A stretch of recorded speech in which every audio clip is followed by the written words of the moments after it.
Ayan mga ka-PC, Wi-Fi range extender. Para bumili sa iyong Wi-Fi, para mabilis mo may stock si Crush, at mabilis ka makapag-marites, at mabilis mo masagap ang mga bali-balita na hindi rin yung totoo. This is Jeff Data TV, ka-PC mo na, Wi-Fi range kamapya mo extender pa. mga ka-PC. Paano ba ito ginagamit? Ito ay madali lang gamitin mga ka-PC. Meron naman itong user manual. User manual na ayaw naman basahin. Wi-Fi range extender mga ka-PC. Ito ay meron 2G at 5G. 2G sa mga old model na cellphone at 5G naman sa mga modelong cellphone mga ka-PC. At syempre, ito, paano nga ba ito ginagamit? Ito ay kinukonfigure. Pwede mo lagyan ng yung username at sarili mong password para ikaw lang ang makakonect.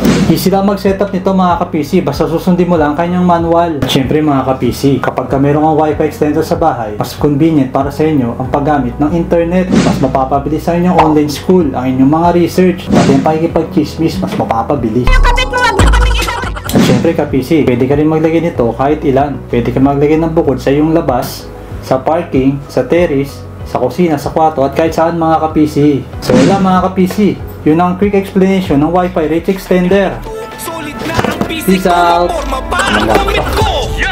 Eto lagi sabay sa uso, masasabing kalidad pinaglaanan to ng puso. Bawat kanto binusisi ng maraan at planado, bumabali ng leeg, mapasitin manukanto.